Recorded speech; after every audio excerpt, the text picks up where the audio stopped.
6 aulas e 3 conteúdos extras. Está dividido em 2 eixos.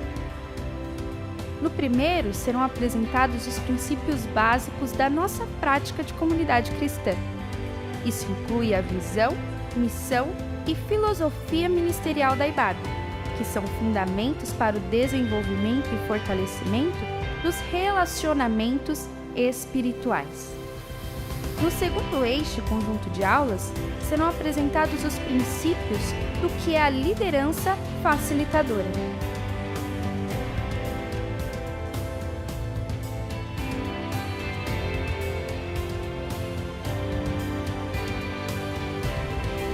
Junte-se a nós essa jornada para se tornar um facilitador ou uma facilitadora de relacionamentos.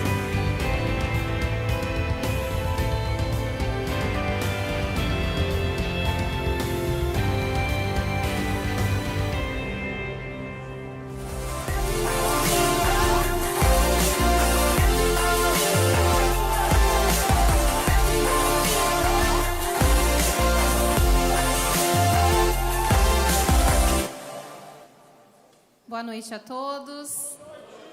Sejam todos muito bem-vindos ao Celebrando a Recuperação, você que está presencial, você que está online. Eu sou uma filha amada de Deus, me recupero de baixa autoestima, ansiedade, assertividade e perdas. Meu nome é Márcia. Oi. Que bom ter vocês aqui. Como vocês estão? Respondam para vocês mesmos aí. Quero convidar você a respirar fundo. Vamos levar o nosso pensamento a Deus, agradecê-lo pela oportunidade que nós temos de estar aqui nessa noite, amém? Vamos nos colocar em pé. Que Deus seja louvado nessa noite. Quero convidar você a celebrar, adorar em gratidão, porque não existe nenhum Deus além do nosso Deus. Que toda a glória seja dada a Ele. Nós te louvamos, Senhor.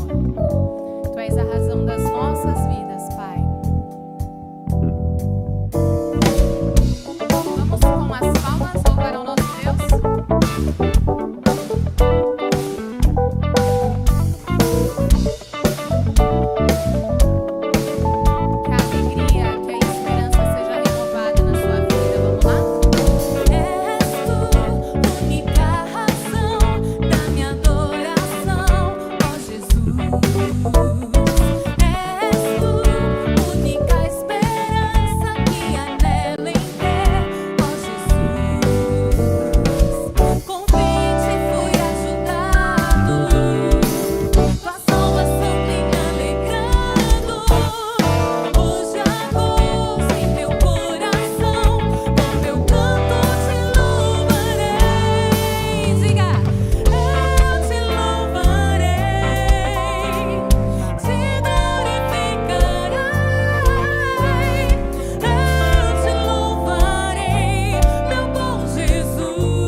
nosso eterno Deus, que toda honra, que toda glória seja dada ao nome do nosso Senhor Jesus Cristo.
Obrigada, Senhor, porque o Senhor é o mesmo ontem, hoje e eternamente. Seja engrandecido para todo sempre, Pai.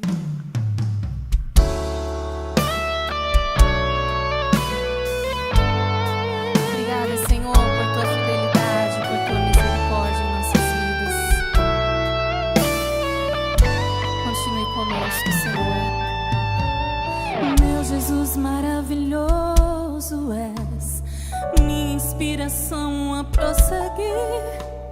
E mesmo quando tudo não vai bem, eu continuo olhando para ti, pois sei que tu tens o melhor pra mim. Há um segredo no teu coração. Oh, dá-me forças pra continuar, guardando a promessa em oração. Firme, Deus, está o meu coração, firme nas promessas do Senhor. Eu continuo olhando para ti, e assim eu sei que posso prosseguir. E mesmo quando eu chorar, as minhas lágrimas serão para regar a minha fé e consolar meu coração. Pois o que chora aos pés da cruz, clamando em nome de Jesus, alcançará de ti, Senhor, misericórdia, graça e luz.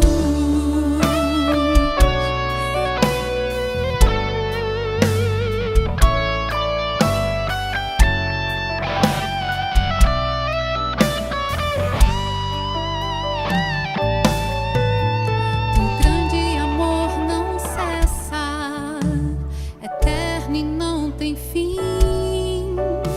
Quão grande és tu, Senhor, quão grande és pra mim. Tua graça é o meu refúgio, descanso no teu poder. Maravilhoso és pra mim.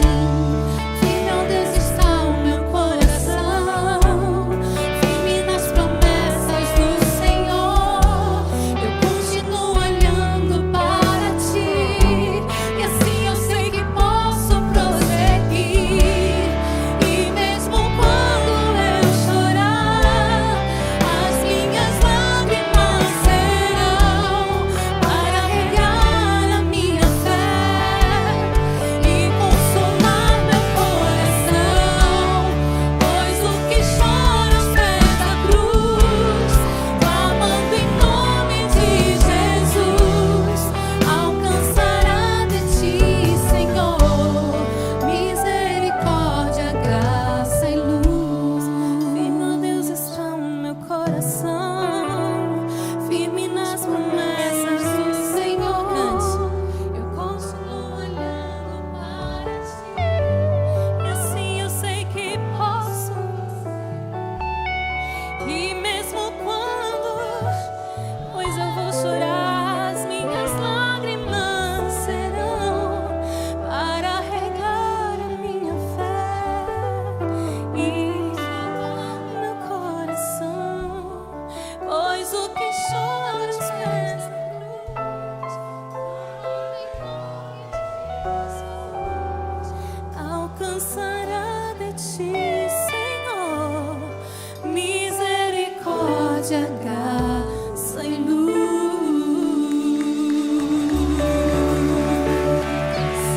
Que assim seja, Senhor. Amém, amém.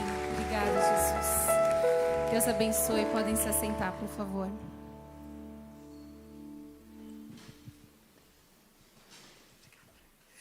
Onde é que vocês aprenderam essa última música? Que coisa linda ver vocês todos cantando. Que escolha linda, viu, pessoal? Muito obrigada. O pessoal da Louvor sempre é tímido, né? Olha aqui, agradecemos a Deus pela vida de vocês, viu? Pela singeleza da escolha das músicas. Obrigada. Eu sou uma filha amada de Deus. Nesse ciclo, eu estou trabalhando questões organizacionais, estruturais e também a minha fala. Eu quero uma fala verdadeira. Quero que a fala mentirosa saia do meu repertório. Meu nome é Roseni. Queria dar boa noite a todos vocês que estão aqui presencialmente e quero dar boa noite aos nossos queridos que estão online. E eu não sei se vocês online estão descobrindo que nós estamos tendo um super cuidado com câmeras especiais para vocês verem poderem participar de um jeito mais aconchegante da nossa celebração. Sejam todos muito bem-vindos. Se você está aqui pela primeira vez, nós queremos dizer que você é especialmente bem-vindo. Nós pensamos nessa reunião tendo em vista as pessoas da primeira vez. Então, a programação é limpinha, tentamos não usar palavras que só crente de 20, 30 anos conhece. Tentamos dar boa noite, porque muitos de vocês não entendem o que é paz, né? Paz do Senhor. Então, é uma coisa muito legal, tá? Só que nós não usamos para que você não pense que nós temos um vocabulário que você não pode participar. Então, seja muito bem-vindo quando nós separarmos em grupos. Você que está aqui pela primeira vez, vai ficar aqui à minha direita. Temos um grupo que vai explicar direitinho o que é a bênção desse programa nas nossas vidas. Mas só para dar uma palhinha, todas as pessoas que passaram por aquela porta entendem que a identidade delas é de filhos e filhas amadas de Deus. Todos nós que passamos por aquela porta entendemos que nós temos áreas a recuperar. Muitas áreas, mas a área da minha recuperação não é a minha identidade. Eu não sou uma dependente química. Não, eu sou uma filha amada do Senhor lidando com a dependência química. Eu não sou uma mentirosa. Eu sou uma filha amada de Deus lidando com a mentira. Percebe a diferença? Porque o meu Deus, o que me criou, diz que a minha identidade é de filha amada. Então não tem capeta que vai dizer que eu não sou uma filha amada. Escapuliu, pessoal. Pela primeira vez saiu a palavra capeta. Mas é que existe mesmo, viu? E ele fica falando um bocado de mentira na minha cabeça, mas não é. E fala também na tua cabeça que você não é uma boa mãe, que a tua identidade é de pessoas que não fazem o certo. Não, não é a nossa identidade. Olha, queridos, nós carregamos a imagem de Deus na nossa vida, no meu corpo. Isso é sério. A identidade de Deus. Por isso que quando a gente olha uma pessoa que tem uma palavra certa, não é morador de rua. Como que é a palavra certinha para falar? Quando nós encontramos um irmão e uma irmã em situação de rua, ela ou ele carregam a imagem de Deus. Não é sério isso? Eu tenho que tratar com respeito. Eu tenho que tratar com dignidade. Quando eu encontro alguém, como eu falo assim, quando eu encontro alguém que não tem a mesma identidade sexual que eu tenho que olhar com respeito. Glória a Deus. Tenho que olhar com respeito e tratar com respeito, porque aquele ser que às vezes a gente nem sabe muito bem, né? Não dá para perceber muito bem, mas carrega a imagem de Deus. Está meio perdida, mas carrega. Amém? Vou olhar com respeito, vou tratar com respeito. Queridos, não tem lugar melhor do que estar no lugar em que as pessoas são olhadas com respeito. Num lugar no qual as pessoas são tratadas com respeito. No lugar em que eu sou reconhecido ou reconhecida como filho ou filha amada de Deus, independente da roupa que eu uso, independente da minha cutis, independente da minha profissão, independente do meu status marital, ser um filho, ser uma filha amada de Deus. E queridos, quem entra por aquela porta sabe se ele é olhado com respeito ou não, concorda? Nós sabemos quando a gente entra, nós sabemos. E cada um que entrou nessa noite aqui, nós olhamos para você como um filho, uma filha amada de Deus. Nós olhamos para você como alguém que carrega a identidade, a imagem, imagodeu, não é? O nome técnico. Nós carregamos a imagem de Deus. Então, estar num lugar como esse é descansador, é leve. E ainda quando tem um chazinho, um lanchinho, nossa, aí fecha. Então, sejam muito bem-vindos.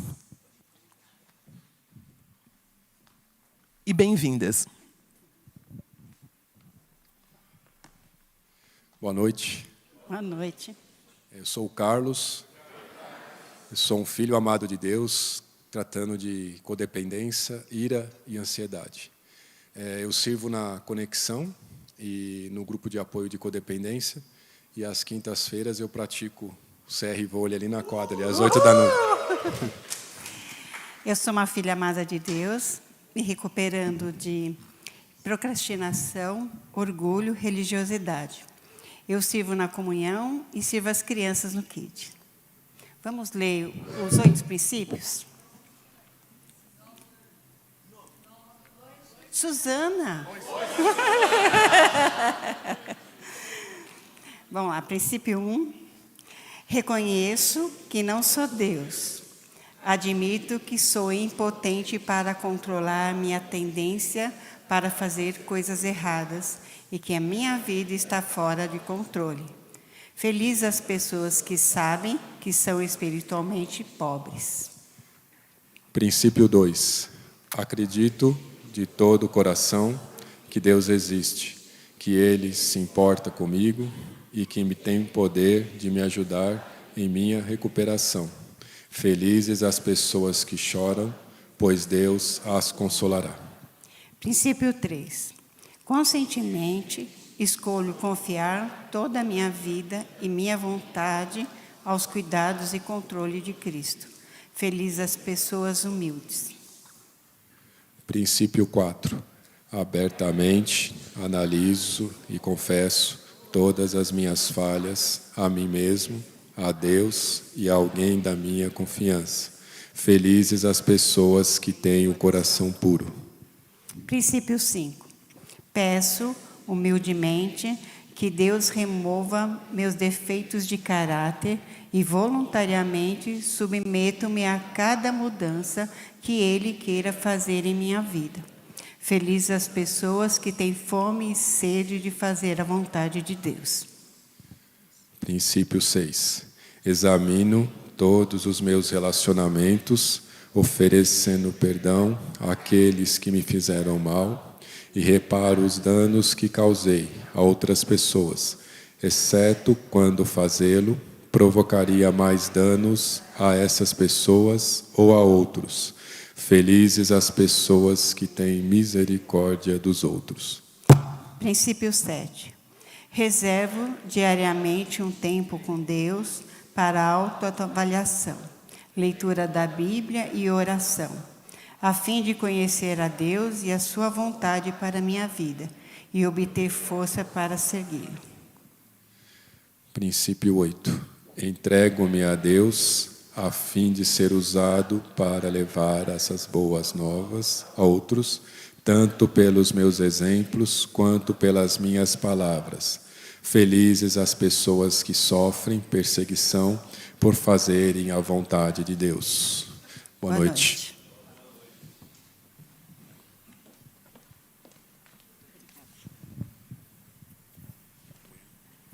Boa noite.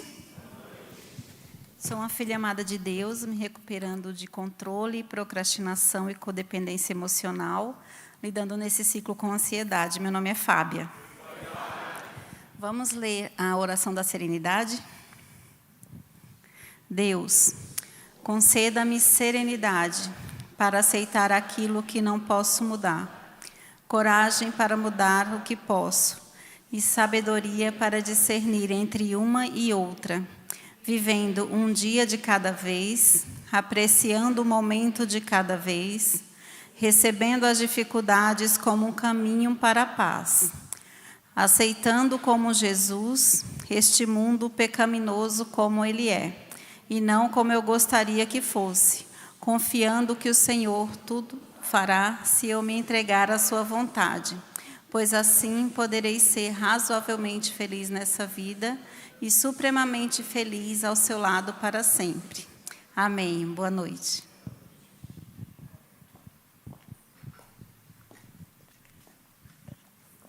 Eu tenho alguns recadinhos para dar, queridos. O primeiro é que na próxima quarta-feira nós vamos ter uma lição que fala sobre não caminhar sozinho. A lição que fala que não é bom que o homem ande só. Nós usamos esse versículo sempre no contexto de casamento, de relacionamento homem e mulher. E não é só isso. Não é bom que o homem ande só. Não é bom que a pessoa casada ande só. Não é bom que a pessoa solteira ande só. Tem pessoas que são casadas, mas continuam andando sozinhas. E tem pessoas solteiras, às vezes divorciadas, que não estão caminhando sozinhas. Mas Deus quer que todos caminhemos com alguém. Ter alguém que a gente possa abrir o coração, possa dizer onde dói, possa falar a verdade. E essa lição vai ser conduzida pelo querido Luiz Carlos Ribeiro. Então, participe com a gente a semana que vem. No dia 27 de maio, nós vamos ter nossa Celefesta, a primeira Celefesta depois da pandemia. Tem umas fotinhos aí, pessoal? Eu acho que hoje não tem. Mas é o seguinte, nós teremos um tempo precioso e nós estamos providenciando caronas através de vocês.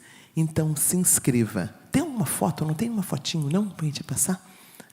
Semana que vem vai ter, tá bom? Mas se inscreva. Você, líder e co-líder, nós temos um acordo, sabe, queridos? Que os voluntários, de maneira geral, eles são voluntários. Mas quem é líder e co-líder participa com a gente de uma reunião mensal. E nossa Celefesta está marcada no dia da reunião mensal. E foi uma pegadinha. Porque desta forma todos os líderes e co-líderes estarão. Então, e eles podem ajudar com umas caronas, tá bom? Então, vai lá, se inscreva, vai ser um tempo precioso, um dia muito especial. Tomaremos café juntos, almoçaremos juntos, jogaremos vôlei. Esse pessoal lindo ali, com o uniforme, vai deixar a gente jogar vôlei e vai ensinar alguns movimentos. E vai ser um tempo muito precioso. Então, se inscreva. Primeira Celefesta. Queridos, relacionamentos é como nosso Senhor Jesus Cristo resolveu fazer o ministério dele. Ele não fez o ministério dele em púlpitos. Em nenhum lugar no Evangelho nós vemos Jesus subindo no púlpito para pregar. Ele ensinou caminhando com as pessoas. Isso não é fantástico? Foi no tete a tete. Foi no relacionamento. Né? Se fosse século XXI, Brasil, seria no campo de futebol, seria nas caminhadas para o mercado central, seria ali na Ipiranga, na São João, glória a Deus, entenderam? Ele não se importava com o conhecimento intelectual apenas, ele se importava com relacionamentos. Quer saber quão rico você é? Quer saber? Tem pelo menos 4 pessoas, ou 2 pessoas, ou uma pessoa com a qual você caminha. Você tem um Paulo, alguém que já caminhou um pouquinho mais, que é um padrinho aqui no Celebrando, com quem você caminha? Você tem um Timóteo? Você tem alguém com quem você caminha?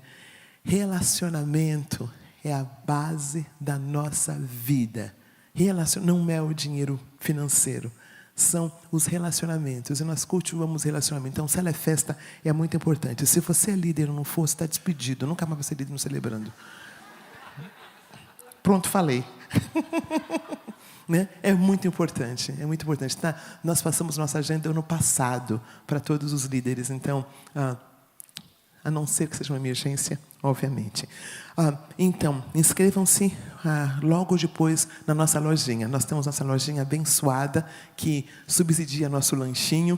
Então, veja lá que você pode comprar alguma coisa, também pode dar uma oferta para o nosso lanchinho, pode trazer uma bebida, ou um lanchinho, ou uma bolachinha para o nosso lanche, tá bom? Porque tem a ver com o quê? Relacionamento. Não é só uma questão de tomar café e esse chazinho maravilhoso. É estar junto, é comungar, é estar vendo o outro, né, olho a olho. Eu sei que vocês online estão em lugares diferentes do Brasil, né, então talvez não possa estar aqui com a gente, mas nossa oração é que um dia você possa. Mas enquanto não puder, fica aí, vendo pela telinha que Deus também fala. Muito bem, nós temos todas as quartas-feiras um tempo de oração. Às 19h30 nós temos uma pessoa muito querida, Rosa, uma mulher que faz parte dos nossos encontros. E ela está passando uma situação difícil, mas todas as quartas-feiras, às 19h30, ela está aqui na sala 7. Se você tem um motivo de oração, de agradecimento, chega um pouquinho antes e participe desse tempinho de oração. Às 9h30, 19h30, até às 20h15, na sala 7. Muito bem.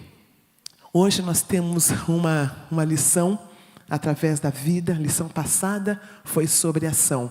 E nós temos uma lição de vida hoje que vai falar sobre esse passo da ação. Queria chamar a querida Lília para estar aqui com a gente. Agradeço muito a Deus pela vida dessa querida, que tem abençoado tantas vidas, que tem sido bênção no nosso celebrando, que tem nos abençoado de um jeito muito especial. E a minha oração é que o testemunho de vida dela possa ilustrar muito para as nossas vidas o que é necessário para que a gente caminhe perto do nosso Senhor Jesus Cristo. Vamos orar, queridos? Pai, muito obrigada por estarmos juntos. Muito obrigada pela Tua boa mão sobre nós. Muito obrigada pelo seu jeito gentil para com a gente. Muito obrigada pela Tua graça que vai penetrando nos nossos corpos, nas nossas almas, nos nossos espíritos e nos dá leveza, nos dá agradecimento que muda a nossa vida. Eu quero agradecer pela vida da Lília, Pai. E eu peço que o Senhor continue abençoando essa mulher tão preciosa e que a bênção com a qual o Senhor a abençoa passe para nós através desse testemunho de vida. Em nome de Jesus, amém.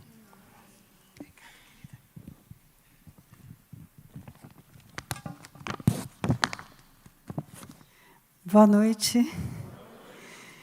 Eu sou uma filha amada de Deus. Eu lido com pelo menos 15 áreas de recuperação, principalmente orfandade, rejeição e controle. E nesse ciclo eu estou trabalhando de maneira mais objetiva com a ansiedade e com a dependência emocional. Meu nome é Lília. Eu nasci na véspera do Ano Novo de 1965, na Santa Casa de Misericórdia, no centro da cidade do Rio de Janeiro. Eu sou a definição de uma carioca da gema. Eu descendo de europeus, africanos, indígenas e asiáticos. Por parte de pai e de mãe, as minhas famílias pertencem a várias gerações de batistas, muito numerosas, com muitos músicos autodidatas e vários pastores. Mas, como toda família hiperreligiosa, muitos disfuncionais também. A religiosidade é a minha primeira área de recuperação. Declarações como: guarde-se da aparência do mal, seja exemplo entre os fiéis, dê bom testemunho, crente não faz isso, crente não faz aquilo, eram lemas que definiam a mentalidade da minha casa. Eu fui marcada pela religiosidade como o gado é marcado com ferro. Isso teve um lado positivo, pois foi um privilégio conhecer a Jesus tão cedo. Mas a repressão moral de minhas famílias deformou a minha saúde emocional. Lá em casa se acreditava que as pessoas crentes eram sempre confiáveis. Portanto, eu fui ensinada a não ter filtros nem me proteger da aproximação de um diácono da igreja, pedófilo, que me abusou sexualmente aos 4 anos. Meus pais não tomaram qualquer atitude de denunciar o comportamento daquele homem, porque não queriam usar o depoimento de uma pirralha de 4 anos de idade para manchar a reputação de um irmão da igreja. Por isso, esse assunto ficou silenciado por décadas, e somente após o meu primeiro ciclo de passos, questionei meus pais dos motivos dessa omissão. A manipulação que eu sofri não foi fisicamente violenta. Ela era confundida com carinho. Mas a violação do meu corpo de criança e as feridas emocionais derivadas deste abuso, que são a minha segunda área de recuperação, me impediu, até a vida adulta, de distinguir quais eram os limites que eu deveria colocar sobre um toque masculino no meu corpo. Eu era cognitivo e emocionalmente incompetente para me proteger dessas situações. A reação da minha mãe ao saber das repetidas manipulações daquele homem ficou gravada em minha memória como uma repreensão moral religiosa. Ficou impresso em mim que eu era a única culpada por ter sido manipulada por aquele homem de meia-idade. A criança tagarela e carinhosa que eu lembro que era, tornou-se uma criança triste, calada e isolada desde os 5 anos de idade. O sentimento de sujeira e de inadequação nasceram ali, nessa época, e deram origem à baixa autoestima e à rejeição, que são as minhas terceira e quarta áreas de recuperação. Quando eu tinha 4 anos e meio, meu único irmão nasceu. Ele se tornou a alegria dos meus pais. Depois de 2 anos testemunhando o tratamento privilegiado que ele recebia, eu concluí que a rejeição que eu sofria dos meus pais era por ser menina. Tornei-me uma criança triste e sem graça. Com raiva do meu sexo biológico e em busca de aceitação, eu comecei a me comportar como um menino. Mas os meus pais nutriram isso por muito tempo. Só me compravam roupas unissex. O meu cabelo era cortado por meu próprio pai num estilo tão masculino que várias vezes eu fui confundida como um menino. E os meus modos eram os modos de um molequinho. Eu não tinha amigos na escola ou na vizinhança. Dos 9 aos 11 anos de idade, pratiquei ginástica olímpica e o meu desempenho no esporte me trazia uma rara alegria. Quando meu irmão entrou na escola, ele foi muito celebrado. E eu, sempre muito estudiosa, nunca tinha sido festejada. A rejeição que eu sentia ficou muito acentuada. Nada que acentuasse a minha feminilidade foi estimulado e, logicamente, na pré-adolescência e na adolescência, esse molequinho não era nem um pouco atraente para os meninos. Eu vivia a maior parte do tempo triste ou com raiva, era questionadora e briguenta, achava que o mundo inteiro me tratava com injustiça e me considerava culpada por tudo. Eu reagia a essas injustiças marchando, batendo portas, vociferando, argumentando aos gritos. E aqui está a origem da ira e da impulsividade, que são as minhas quinta e sexta áreas de recuperação. Esse temperamento difícil sempre tirava a paciência dos meus pais. Por isso eu apanhei muito. Até depois de 22 anos de idade eu ainda apanhava. Nessa época, eu descobri que o livro de Provérbios tem 7 versículos que falam sobre disciplinar os filhos batendo com vara. Porque meu pai recitava tais versículos durante as surras praticamente diárias que eu recebia. A Bíblia era usada para dar legalidade à violência física. Entre alienação parental, violência doméstica e adultérios, eu vi de tudo na minha própria casa. O comportamento cristão incoerente de minha família me deixava indignada e isso acabou me levando direto para os braços de Jesus. Muito cedo eu entendi que a minha vida só teria sentido se eu estivesse vivendo para Ele. Aos 8 anos de idade, eu abri meu coração para receber Jesus como meu Salvador e fui batizada aos 10 anos de idade. Vivi toda a infância e pré-adolescência com esse estereótipo masculino, mas nunca senti atração por alguma menina. Paquerei muitos meninos, mas entendia que eu era feia e desinteressante demais para ser notada por eles. O meu romantismo exagerado me fazia sonhar com o meu futuro como num conto de fadas. Eu queria ter um marido, ter filhos, minha casa e viver feliz para sempre. Quando a minha mãe viu que o meu corpo de mulher estava desenvolvendo muito rápido e ficando muito bem formado, ela me fez cobri-lo de todas as formas. Isso desenvolveu em mim a mentalidade de que um corpo bonito não pode despertar desejos sexuais nos homens. Tem que ser coberto. Por 20 anos eu nunca usei minissaia nem biquíni na praia por causa disso. Aprendi a sentir vergonha do meu corpo. As atividades na igreja eram a minha rota de fuga. Os momentos mais felizes desta fase foram vividos na igreja e no atletismo. Eu era hiperativa em todos os setores da igreja dedicados à minha faixa etária e fazia tudo com um nível adoecedor de perfeccionismo. Por fazer tudo muito bem, eu era reconhecida e elogiada. Isso diminuía o impacto de toda a rejeição e da baixa autoestima que eu sofria nos outros ambientes, mas a ira e a impulsividade me seguiam em tudo que eu fazia.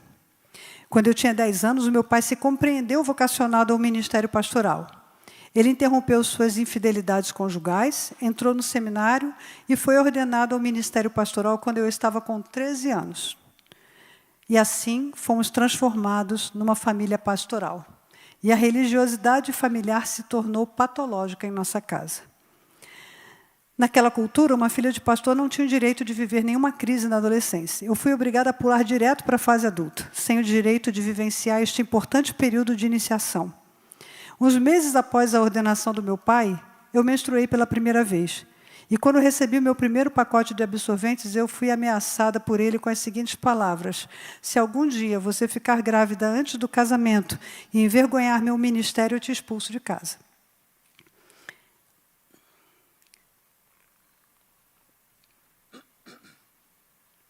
A saída que eu encontrei foi consagrar-me a Cristo e dedicar-me integralmente à obra missionária. Assim eu ficaria livre de pecar. A partir dos 15 anos, eu fiquei obcecada por ter uma carreira como missionária na África. Não, a África era pouco. China, do outro lado do mundo, o mais longe possível daquela família esquisita. Estudei mandarim por 1 ano, e quanto mais obcecada por missões eu ficava, mais restrições eu recebia em casa. Durante 8 anos seguidos, eu fui impedida por eles de ingressar num centro de formação missionária. A incongruência daquilo, tudo não fazia sentido nenhum para mim. Eu não podia manchar o ministério do meu pai, mas também não podia ser missionária longe deles. Isso gerou em mim uma indignação teológica, que durou muito tempo. O desenvolvimento da minha sexualidade ocorreu de um modo muito inadequado. Com aquele corpo bem proporcionado que Deus tinha me dado, sendo demonizado, e a minha sexualidade reprimida, eu vivi toda a minha adolescência aterrorizada com a possibilidade de ser expulsa de casa. Eu vivia como uma adulta, era aparentemente muito madura para a minha idade, mas em termos afetivos, o meu discernimento ficara congelado lá nos 7 anos de idade. Nesta fase, começaram as ideações de morte. Eu era tão infeliz que elaborei mentalmente o meu suicídio algumas vezes. Aos 18 anos, eu tive um namorado que concordou em não ter relações sexuais comigo e ensinou-me a masturbação. E isso se tornou uma compulsão.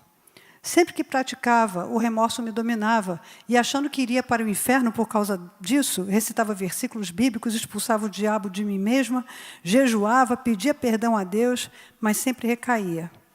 Eu desejava me casar logo para poder praticar sexo sem culpa e sem correr o risco de envergonhar o ministério do meu pai. Mas era muito difícil encontrar alguém que gostasse de mim, porque eu mesma não me amava. Eu me detestava. E por não me amar, eu não conseguia ser amada por ninguém.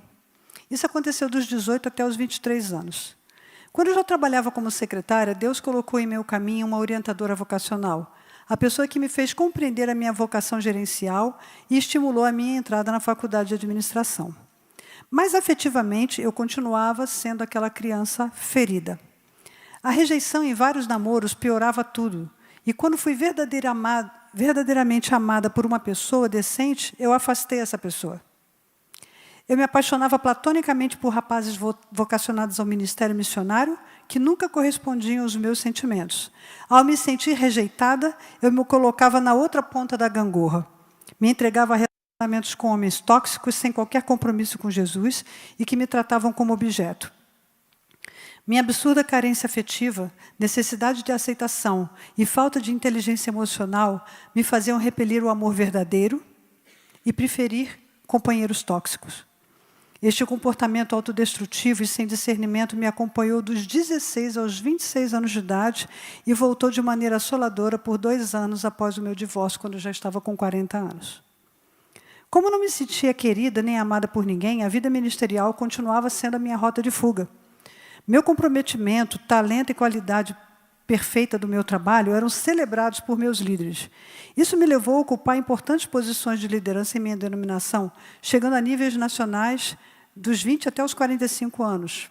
Nessa época, o ativismo, o perfeccionismo e o controle, 7ª, 8ª e 9ª áreas de recuperação, se tornaram mecanismos de compensação doentios que se retroalimentavam e me proporcionavam um ganho secundário extraordinário. Quando cheguei aos 26 anos, eu estava convencida de que nunca seria verdadeiramente amada por ninguém. Por isso, quando um jovem que eu discipulei durante 3 anos, surpreendentemente, me pediu em casamento, eu disse sim, sem pensar 2 vezes. E foi assim que, em 1992, aos 26 anos de idade, eu fui do namoro ao casamento na velocidade meteórica de 5 meses, acreditando que ele só poderia ser o escolhido, o bendito que vem em nome do Senhor, e que tal casamento só podia ser a vontade de Deus na minha vida. Só que não. Por misericórdia de Deus, desse casamento disfuncional, nasceram 2 lindos bebês, muito desejados e amados. O amor dos meus bebês fez aflorar em mim a feminilidade e a ternura que estavam apagados e reprimidos desde os meus 4 anos de idade. Pela primeira vez na vida, eu tive orgulho de ser mulher e um total encantamento com a experiência da maternidade. Tornei-me um ser humano mais sensível com a dor do meu próximo por causa dos meus filhos. Mas a minha vida conjugal descompensada era o retrato da vida conjugal da minha mãe. Como a Rosane diz aqui, o meu radar tantã tinha trazido para a minha vida um esposo que não me olhava como mulher, mas me olhava como mãe. E quando essa ficha caiu, após 11 anos de casamento fracassado, eu compreendi que a minha falta de maturidade emocional para distinguir amor e escolher um companheiro era total. A decepção dessa descoberta fez aquela criança ferida, irada, agressiva, ressuscitar. Só que agora ela tinha um ar refinadamente sarcástico. Como um bicho acuado, eu atacava qualquer pessoa que ousasse ferir meus sentimentos. Infelizmente, os meus filhos receberam os respingos de tudo isso e aprenderam a reagir da mesma forma, quando se sentem frustrados. Desaprender esses comportamentos tóxicos tem sido o nosso desafio como família.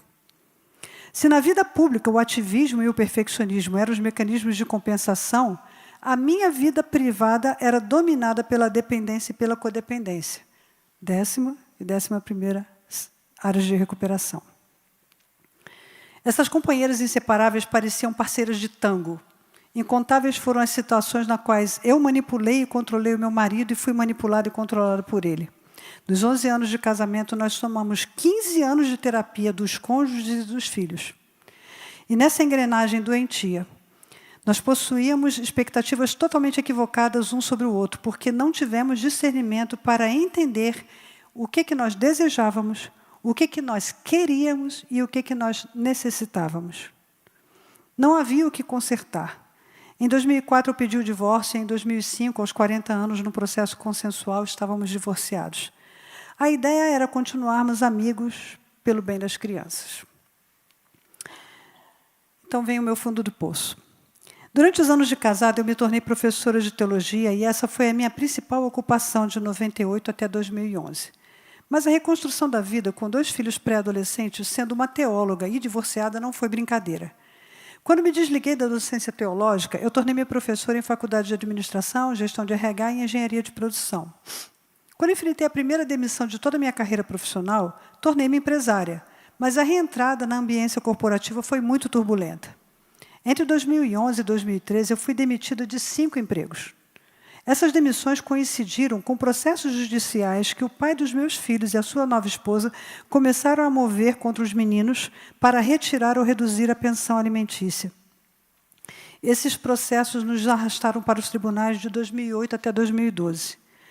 Tornei-me uma pessoa amargurada de ver meus filhos se defendendo judicialmente do próprio pai e descobri que a tristeza cansa demais. Só de explicar o que estava acontecendo 4 anos depois de um divórcio consensual me deixava esgotada.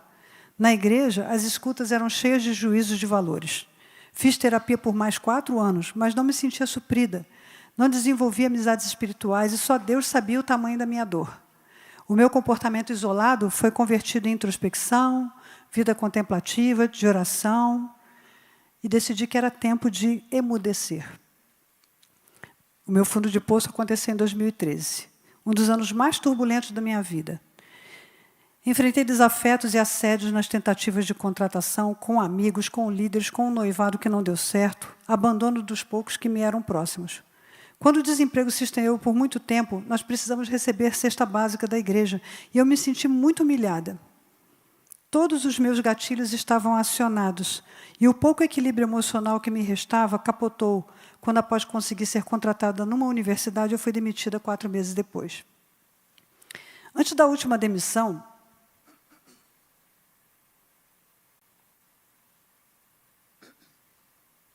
eu passei por um processo de coaching integral e um exame comportamental indicou que eu tinha problemas com resiliência. Fiquei muito chocada com esse diagnóstico. Como assim problemas com resiliência? Logo eu, que transformava a frustração em produção acadêmica, em artigos, livros, reflexão teológica? Como assim? E a minha consultora explicou: Lília, resiliência não é simplesmente superar dificuldades.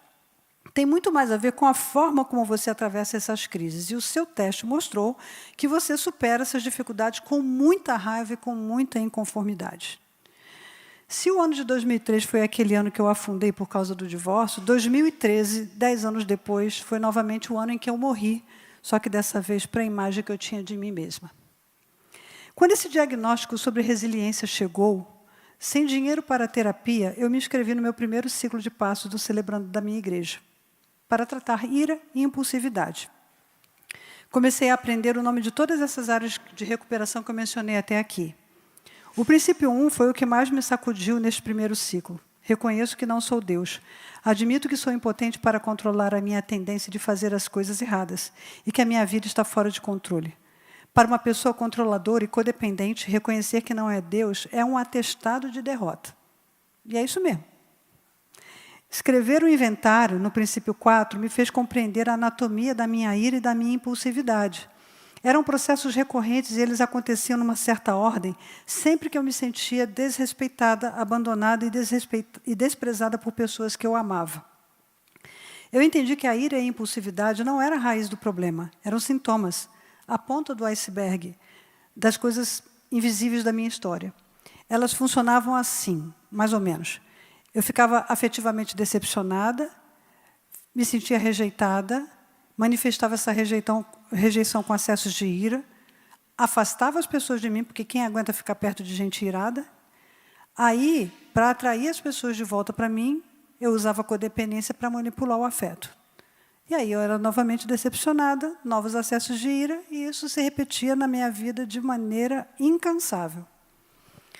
Durante meu primeiro ciclo de passos, eu fui aprovada num concurso público como professora substituta na Universidade Federal do Rio de Janeiro, e no ano seguinte, fui aprovada num segundo concurso como professora efetiva e de dedicação integral.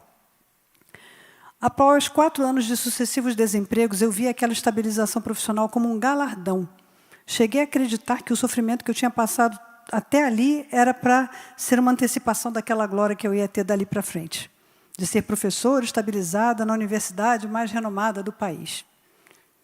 O campus onde eu trabalhava ficava na cidade de Macaé, a 200 quilômetros da cidade maravilhosa. E eu lecionava para engenheiros de produção. Naquele segundo ciclo de passos, eu trabalhava a codependência e o controle. Mas essa situação do concurso foi o ateliê do tapeceiro para realizar profundas transformações em mim. Eu estava no primeiro lugar para a posse, mas toda sorte de manipulação, calúnias e boicote dos coordenadores do curso para impedir a minha efetivação aconteceram. Foi um sofrimento de 10 meses que drenou toda a minha saúde. Eu conheci a maldade humana como nunca, mas o pior de tudo foi ver o Senhor permitindo tudo aquilo, parecendo conivente. Enquanto eu, impotente, orava, jejuava pela vitória, e ele permanecia em silêncio. Quando meu pleito legítimo foi derrotado e o processo administrativo foi encerrado, eu já estava no meu terceiro ciclo de passos. Estava profundamente infeliz. Fui para uma praia deserta em Macaé, caminhei do pôr do sol até a alta noite, chorando a minha frustração, gritando até perder a voz. Quando eu já estava desidratada de tanto chorar e sem voz, exaurida, eu me sentei na areia e só conseguia soluçar, sem forças. Ali, num sussurro, eu discerni o Senhor me dizer: não lute por isso. Não vale a pena. Eu te amo demais para submeter você a uma avaliação de estágio probatório daqui a 3 anos, nas mãos desses mesmos coordenadores. Dedique-se ao seu sonho do processo doutoral. Eu vou te abençoar, você vai receber a bolsa de estudos, confie em mim. O passo 3 diz que decidimos entregar nossa vida e nossas vontades aos cuidados de Deus. E o versículo de Romanos 12:1 fala: peço que vocês se ofereçam completamente a Deus como um sacrifício vivo, dedicado ao seu serviço e agradável a Ele. Descrevem o trabalho que o Senhor fez em minha vida. Eu aprendi que a cura para a codependência é a total submissão e dependência de Deus. E sim, eu pensava que sabia o que era isso, mas não sabia. Descobri que eu havia perdido a capacidade de sonhar. Portanto, eu me agarrei àquela possibilidade humana de efetivação como sendo a minha única salvação. Mas os sonhadores precisam estar livres para bater suas asas e voar. E o Senhor não me queria presa naquela universidade federal. Novamente desempregada, quando meu contrato temporário encerrou, aquele sussurro que me mandava olhar para o outro lado e confiar no Senhor conduziu os meus passos por 7 meses, até que em fevereiro de 2017 fui aprovada no concurso, entrei no doutorado e recebi a última das 4 bolsas de estudo do MEC para realizar pesquisa, nessa mesma Universidade Federal que eu tanto amo. Logo nesse primeiro semestre, meu pai infartou 2 vezes. E eu me meti em esforços hercúleos para cuidar dele e da minha mãe. Aquela criança ferida, perfeccionista e ativista em busca de reconhecimento e aceitação, acordou ligada em 220 volts. 2 perguntas na lição 17 bateram em mim como um coice no peito. Como você tem culpado Deus pelas ações prejudiciais que os outros fizeram a você? Você deve fazer reparações a Deus? Quando fará isso? Para uma missionária teóloga com um longo histórico de liderança e ministérios na igreja, responder a essas perguntas de maneira oral era desmoralizante. Precisei rever toda a minha teologia quando fui interpelada por elas. Me descobri ressentida com Deus por ter ficado vulnerável e desprotegida na situação de efetivação. Quando eu entendi que tinha que perdoar a Deus, no meu 4º ciclo de passos, eu identifiquei a 12ª área de recuperação, que é a orfandade. A orfandade é esse sentimento de inadequação que me impede de assumir a minha verdadeira identidade como filha amada de Deus. Eu digo aqui todas as semanas que eu sou filha amada de Deus, mas não me comporto como tal. Em busca de aceitação do meu pai terreno, que continuava hostil comigo apesar de doente, eu descobri que eu projetava em Deus as mesmas tentativas de obter reconhecimento e aceitação que eu dirigia para o ser humano. Eu fazia as coisas para o Senhor para ter reconhecimento dele. Mesmo sendo cuidada e protegida por esse pai amoroso, eu continuava me sentindo órfã e desamparada. Nos anos seguintes, já estou encerrando, 2018 a 2022, eu realizei 4 ciclos de passos num programa irmão do CR, os Afetados por Afetos. Ele tinha sido criado para funcionar 100% online muito antes da pandemia. Nesses 4 anos lidando com a orfandade materna e paterna, eu cheguei ao núcleo do meu iceberg e a origem dos meus sentimentos de abandono e rejeição começou a ser revelada. Uma nova área de recuperação apareceu, a mentalidade de escassez que produz avareza e falta de generosidade. Padrões aprendidos em minha família disfuncional, agravados pelas sucessivas experiências de desemprego, desenvolveram em mim uma enorme dificuldade de ser generosa. Eu conheci a IBAB nesse tempo, durante a série que o pastor Ed pregou intitulada Generosidade, a nossa teologia da prosperidade. E aqui aprendi que doar e servir são espelhos do caráter de Cristo, Filho de Deus generoso. Isso mudou completamente a minha compreensão sobre o modo como eu deveria servir a Deus, principalmente na igreja. Aprender a depender verdadeiramente dele tem sido a escola que eu estou percorrendo e que me trouxe do Rio de Janeiro para São Paulo. E se não fosse essa escola, eu não estaria hoje aqui falando para vocês. Mudei-me para cá em 2020, em plena pandemia. Em 2021, enquanto eu liderava os afetados, eu voltei a frequentar os grupos de apoio do CR, porque o isolamento da pandemia não me fez bem. Eu que gostava de isolamento, que coisa, né? Pessoas precisam de pessoas. A família CR se tornou, então, a minha verdadeira família nesta grande cidade. Em 2022, eu descobri outras 2 áreas de recuperação, depressão e ansiedade. Eu cheguei no 14 e 15. E aqui eu me encaminho para o fim, falando das transformações que eu tenho vivido nesses 10 anos em programas de passo. As feridas emocionais e a rejeição e a baixa autoestima foram provocadas pela situação abusiva que eu vivi, pela afetividade disfuncional de exacerbada religiosidade de minha família. E elas estão na conta das coisas que eu não posso mudar. Pois não tenho como voltar ao passado e inventar uma nova história. Mas aprendi que não preciso continuar me sentindo rejeitada se eu tenho uma família celebrante cheia de amor, que é a extensão do amor de Deus por mim e que não perde a oportunidade de me fazer sentir que sou querida e sou amada. Em meus processos de reparação, precisei perdoar uma lista enorme de pessoas. Desde o homem que me abusou aos 4 anos de idade, até o proprietário do apartamento que morei aqui em São Paulo no ano passado. Perdoei e fiz reparação com os meus pais, de um modo inédito, e comecei a ver a origem de suas próprias feridas com outros olhos. As cicatrizes deixadas em meu corpo, produto daquela violência, me fazem uma codependência, a ansiedade e o controle vêm sendo trabalhados pelo Senhor quando Ele diz que há tempo para tudo debaixo do sol. Por causa deles, eu adquiri uma... Por causa desse ativismo, etc., eu adquiri uma tireoidite autoimune que Deus usa para frear meus excessos e de me lembrar que há tempo para trabalhar, há tempo para descansar, para dormir, para se divertir, para correr, para ler, para pintar, para plantar, para maratonar séries no Netflix, para aprender, para chamar as pessoas para tomar café e andar em comunhão com elas. Ouvir suas histórias para falar sim e para falar não. Há principalmente tempo de calar.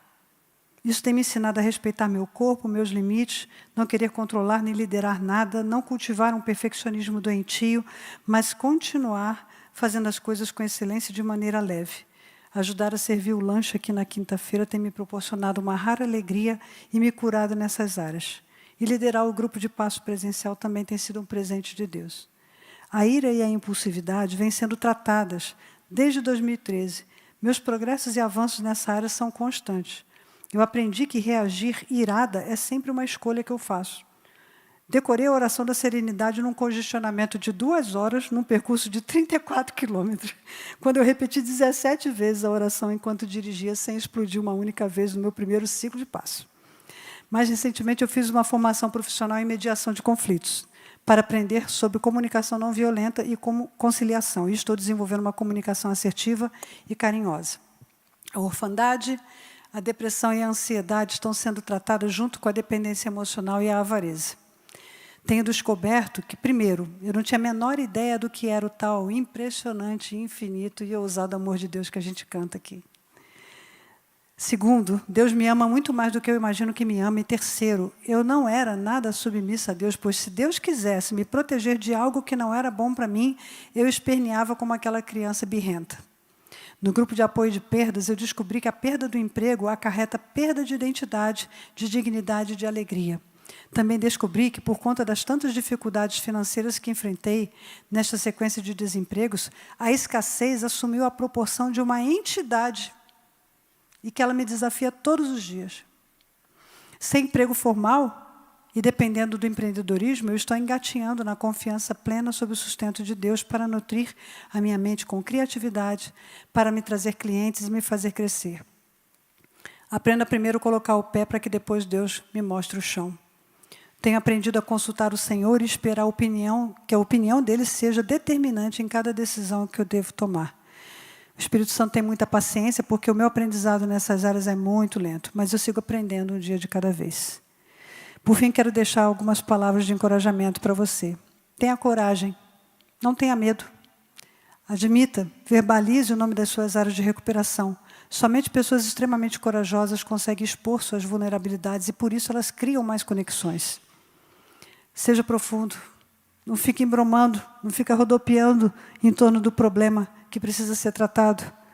Um pastor conhecido que eu tenho disse que mergulho profundo em pessoas rasas causa traumatismo craniano. Sensacional, né? Use e abuse dos privilégios de estar num lugar seguro com uma família confiável. Se é para fazer mergulho no ser, faz direito. Como diz um bom carioca, vai para o alto mar, cai matando. Mergulhe fundo com gente profunda. Terceiro, faça o programa de passos. Tenha a disciplina de frequentar os grupos de apoio regularmente. Na primeira oportunidade, inscreva-se num grupo de passos. Aqui nos encontrões, eu recebo insights, pequenos lampejos, sugestões de coisas que o Senhor quer trabalhar em mim. E elas ficam latejando e me revelam uma nova área a ser trabalhada. Com estes insights, eu vou para o programa de passos e vou escavando aquele iceberg enorme que ainda está lá. O programa de passos, ano após ano, realiza enormes transformações, mas tem que ter perseverança. O Espírito Santo me revela área por área a ser tratada de maneira delicada e respeitosa. Quando ele me revela, é para tomar atitude. Como disse a Roseni semana passada, ação. Estando em recuperação, tenho que avançar. Tenho que me desembaraçar dos meus enroscos. Jamais ficar patinando no mesmo lugar. Tenho um prestador de contas, um padrinho, uma madrinha. Viva um dia de cada vez, mas nunca caminhe sozinho. Fale, porque a doença sai enquanto você fala, mas principalmente escute, porque a cura entra pelo ouvir. Obrigada por me ouvirem. Eu pedi o pessoal da banda para preparar uma...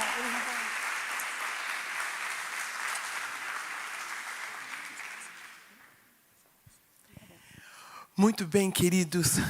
Graças a Deus pelo que tem feito nas vidas, não é? Podem ficar em pé, por gentileza. Dê um abraço em quem está do seu lado. E dê um abraço e vai direto para o seu grupo, tá bom? Que Deus abençoe ricamente o tempo de partilha. Vá direto para o seu grupo. Deus abençoe. Pessoal da primeira vez aqui à minha direita, tá? Pessoal da primeira vez aqui à minha direita.